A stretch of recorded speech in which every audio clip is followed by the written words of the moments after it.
The hum of the fluorescent lights bounced off the concrete floor, echoing faintly through the open-plan office of Lumine Creative Agency. The faint scent of stale coffee mingled with the sharper aroma of printer toner and the faint metallic tang of the air conditioning vents. Alex sat at his sleek, minimalist desk, fingers tapping nervously against the edge. The polished surface reflected a dozen small objects: a half-empty coffee mug, sticky notes with doodles and deadlines, a laptop with countless tabs open, and a tiny succulent struggling to survive in the artificial light. Across the room, Douglas leaned back in his high-backed leather chair, the golden straw of his overpriced cold brew catching the morning light. His signature phrase, delivered with a sardonic grin, sliced through the hum of keyboards. "Really, Alex? Cute. But maybe next time, try doing it in a way that actually impresses someone who matters." Alex forced a smile, nodding, but internally, a quiet rage bubbled. His heartbeat thundered in his chest. Someone who matters? You mean you, Douglas, the office king of sarcasm and stolen credit? He glanced at the clock, 8:59 a.m.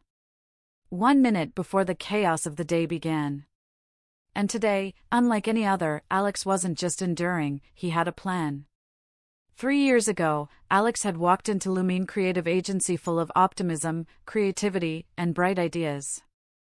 Today, the office was a different place. Fluorescent lights buzzed over desks cluttered with notebooks, color palettes, and half-eaten snacks.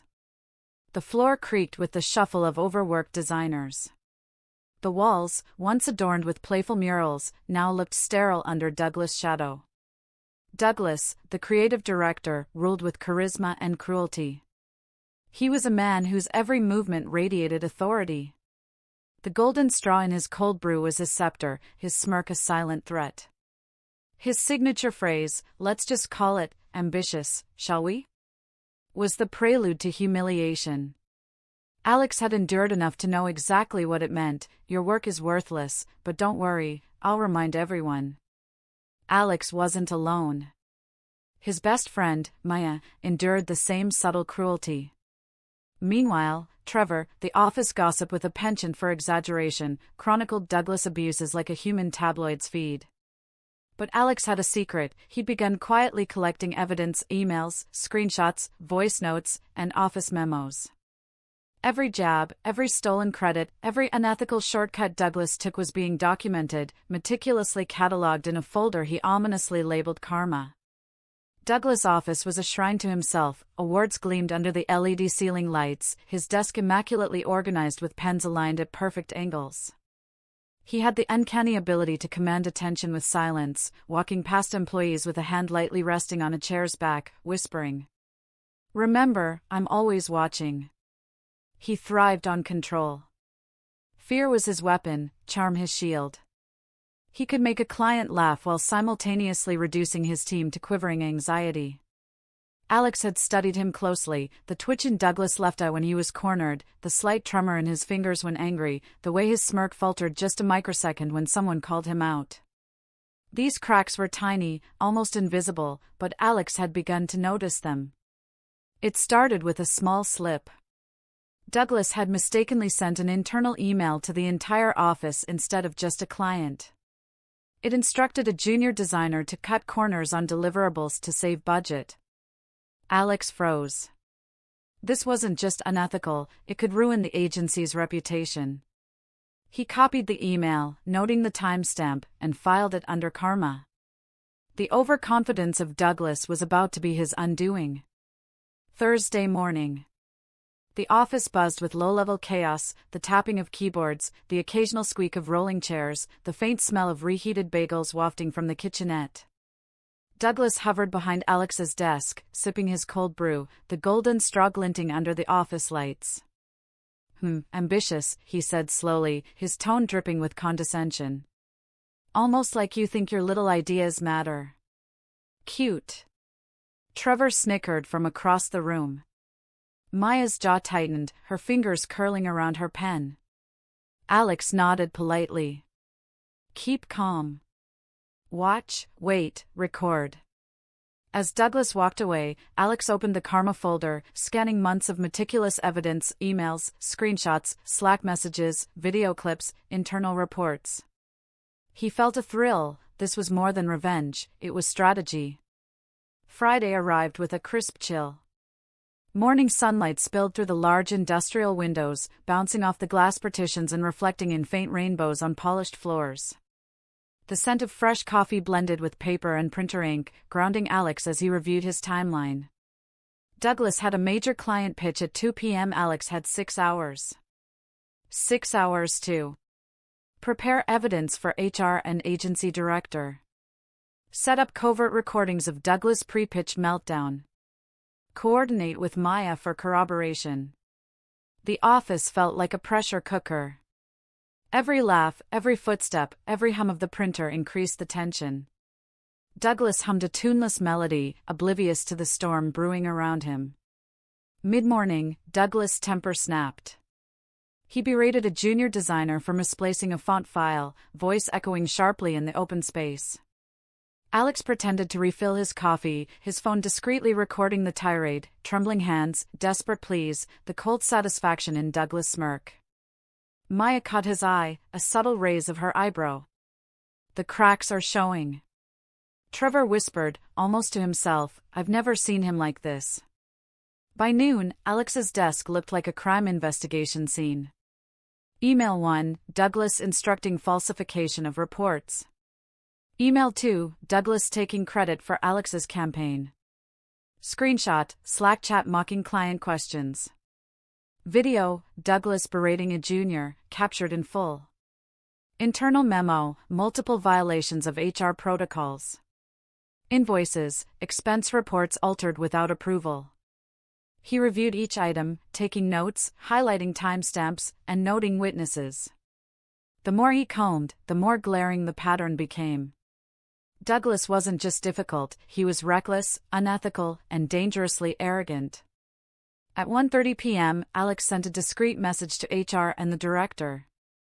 Urgent review, evidence of repeated unethical conduct by Douglas. Request immediate action prior to 2 p.m. client pitch.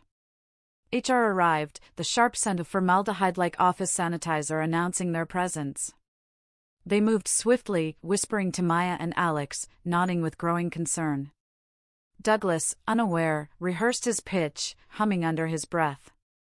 By 1:50 p.m., HR had all evidence, emails, video, memos, witness statements. Douglas' footsteps echoed hollowly in the now eerily quiet office as he was called into the small HR conference room. The air smelled sharply of disinfectant, mingled with the faint aroma of stale coffee from his abandoned desk. His signature smirk, which had so often cloaked his arrogance, faltered the moment he saw Alex, Maya, Trevor, and 2 HR representatives waiting. What's this? Douglas asked, attempting to laugh it off, but the tremor in his voice betrayed him. Maya didn't move a muscle. Her gaze was steady, unflinching. Alex leaned forward slightly, his calm demeanor amplifying Douglas' anxiety. Trevor, usually fidgeting or making snide remarks, now sat silent, arms crossed, watching intently. HR manager Ms. Lennox cleared her throat. Douglas, we've reviewed multiple reports, emails, and video evidence regarding your conduct over the past several months. Douglas' hands clenched the edge of the table. This is ridiculous. I'm the creative director here. I've built this agency. Surely you understand, there's context, explanations. Alex interjected softly, almost conversationally, Douglas, context doesn't erase actions. These emails, Slack messages, invoices, and video clips speak louder than any explanation. Every instance you humiliated, misled, or misappropriated credit has been recorded. Douglas' face paled. Beads of sweat formed along his hairline. His eyes darted around the room, searching for an escape route that didn't exist. He swallowed hard, lips trembling. I can fix this. I can apologize. I can make it right. Give me another chance. Please. His voice cracked halfway through. There was a pleading desperation, a rare vulnerability that no one had ever witnessed from him. Alex noticed the microtremor in his left hand, the same subtle twitch he had studied for months, intensifying under the pressure. Ms. Lennox raised an eyebrow, her tone sharp, surgical. "Douglas, apologies do not undo misconduct. Clients and employees have been impacted. This isn't about ambition, it's about repeated unethical behavior." Douglas leaned forward, nearly collapsing onto the table, a combination of fear, disbelief, and rage twisting his features. "I swear, it was just stress. Deadlines. Everyone makes mistakes. I can correct it, promises. Just, don't ruin me." Trevor, unable to restrain his usual candor, spoke slowly. "You didn't just make mistakes, Douglas. You created a pattern. You belittled people for months. You stole credit. You almost cost us clients. And all of us, every single person here, has a record of it." Douglas' shoulders slumped. The golden straw in his pocket, once a symbol of dominance, felt meaningless. His breath came in shallow, uneven gasps. I can pay back, whatever it takes. Bonuses, favors, extra hours, name it." Alex spoke, his voice measured, calm but unyielding. "It's too late, Douglas. We aren't here to negotiate favors or bribes. The evidence is irrefutable. HR and the director have already made their decision. Your role as creative director ends today." Douglas' knees almost gave way, but he gripped the table, his knuckles white. His usually commanding posture had crumbled into a heap of pleading. "Please. I beg you. I can be better. Just one more chance. I can." Maya's gaze cut through him like ice. "Douglas, the chance you wasted was the respect of your team. You mocked, lied, and manipulated. There's no coming back from that." He glanced at Alex, eyes wide, searching for a hint of mercy, but found none. Alex simply nodded toward HR, signaling the inevitable. Douglas' final defenses collapsed completely. He slumped back into the chair, face buried in his hands, muttering incoherently, I don't understand how this happened." The room was silent for a heartbeat, interrupted only by the faint hum of the air conditioning. The gravity of his downfall, once unthinkable, settled over him like a weight. Ms. Lennox finally spoke, decisively. "Douglas, security will escort you out. Your access has been revoked, effective immediately." Douglas looked up at Alex one last time. There was no malice, no smirk, only raw, unfiltered fear and regret. His empire of intimidation had evaporated in the face of preparation, patience, and proof. As he stood, shoulders trembling, Alex noticed the faint scent of expensive cologne mingled with sweat. Even the subtle tremble of his lips betrayed a newfound humility he would never have admitted otherwise. Maya whispered to Alex, "Feels good, doesn't it?" Alex allowed himself the faintest smile. Feels inevitable. The office was eerily silent the next morning.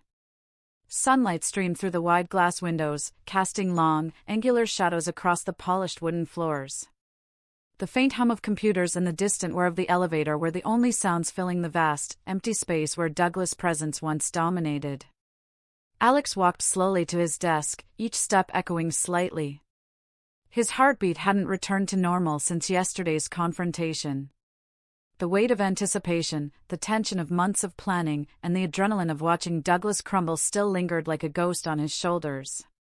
He paused, running a hand over the cool surface of his desk, feeling the smooth grain of the oak beneath his fingertips, a small, grounding sensation amid the whirlwind of emotions. Maya approached from the corner of the room, coffee in hand, her gaze sweeping the open office floor. "Feels different, doesn't it?" she asked, voice soft but filled with a subtle satisfaction. Alex nodded, eyes scanning the empty chairs where their colleagues had huddled in whispers yesterday, waiting to see what would unfold. Different. Lighter, but tense. People are still processing. You can feel it in the air. Trevor appeared behind them, leaning casually against the doorway, trying to hide the smirk tugging at his lips. "I saw Douglas leave, you should have seen him. The guy looked like a deer in headlights. I half expected him to start begging on his knees right there in the lobby." Alex allowed himself a small, private smile, but it vanished quickly as he remembered the fragility of victories. Let's not celebrate too soon. This is just the start of the aftermath. Karma doesn't hand out medals, it shifts dynamics. We need to see this through. The first ripple came by noon. HR circulated an official memo detailing Douglas' termination and summarizing the misconduct findings. The language was formal, careful, almost antiseptic, but the effect was immediate. Whispers turned into conversations, conversations turned into debates, and debates into a cautious optimism. Employees who had tiptoed around Douglas for months now exchanged subtle nods, quiet smiles, and, in some cases, restrained laughter. Alex received several emails from colleagues thanking him privately. Finally, someone stood up, one read. Another, more casual, simply said, "You did what none of us dared to try." Respect. Alex paused on each message, letting the words settle. Pride was fleeting, the real satisfaction came from knowing the environment was shifting, that the oppressive weight of Douglas' ego was gone. But the office wasn't completely free of tension. Some employees whispered about instability, worried whether the sudden shake-up meant chaos. Clients called, hesitant at first, curious about continuity and leadership. Alex and Maya worked together to reassure each account personally, each call a delicate balance of professionalism and quiet reassurance. Later that afternoon, Alex walked past Douglas' empty office. The blinds were drawn, papers still scattered on the desk, the lingering smell of Douglas cologne mixing faintly with stale coffee. A strange quietness filled the room, a space once buzzing with arrogance and laughter, now silent, almost mournful. He imagined Douglas sitting there alone last night, replaying every humiliating interaction, every sarcastic joke backfiring, every smile turned scowl in the faces of his coworkers. Maya appeared beside him. "I wonder how he's taking it," she said, voice low, almost reflective. "I bet he didn't see it coming. He thought he was untouchable." Alex nodded slowly. He thought power was enough. He didn't realize respect and accountability matter more. That evening, Alex stayed late, the city lights painting the walls in deep golds and blues through the expanse of glass windows. He reviewed the receipts again, emails, screenshots, internal chat threads, the invoices showing misappropriated credits, client complaints, all meticulously archived. Each one was a story of its own, a piece of proof that built a mosaic of justice. He reflected quietly, feeling the weight of responsibility, the subtle guilt of having orchestrated someone's downfall, even if deserved. Trevor knocked lightly on the glass door. "You okay in here? You've been at it for hours." Alex looked up, eyes tired but steady. "I'm processing. There's a difference between revenge and justice. I want to make sure the lines never blur." Meanwhile, the office began to breathe again. Laughter returned, cautious but genuine. The small kitchen, once filled with whispers about who Douglas would yell at next, became a gathering place for genuine camaraderie. Alex watched from his desk as employees exchanged ideas, collaborated, and even teased each other without fear. The subtle shift in energy was palpable, a living testament to the domino effect of standing up to corruption. Yet, in the quiet moments, Alex couldn't shake the memory of Douglas' pleading eyes. The ego, shattered, the bravado stripped away, leaving a man exposed and broken. It was a reminder of human fragility, of the cost of arrogance, and the weight of choices. Alex understood that while the office was free, the psychological impact on both victim and perpetrator would linger longer than any memo or meeting. The final twist came unexpectedly. Late one evening, as Alex and Maya were locking up, a client's email arrived. They had heard about the office shakeup and wanted to personally congratulate Alex for his professionalism and leadership. More than that, they requested him to lead the next big project, an opportunity that would elevate him beyond his current position. Alex read the message aloud. Maya smiled knowingly. Clever justice, huh? Alex leaned back, allowing himself the first deep breath of relief in weeks. Clever justice, he echoed. But this isn't just about revenge. It's about setting things right and making sure the right people feel the consequences. As they left the building, the city lights reflecting on rain-slick streets, the office behind them no longer felt oppressive. The windows glowed warmly against the night, a silent testament to resilience, careful planning, and the delicate art of accountability. The story had ended, but the ripples of actions, choices, and consequences would echo far beyond the walls of that creative agency. Did Alex do the right thing? How would you handle Douglas if you were in Alex's situation? Let's hear your thoughts in the comments. If you like this story, tap the subscribe button as it is a way to encourage me to keep creating stories.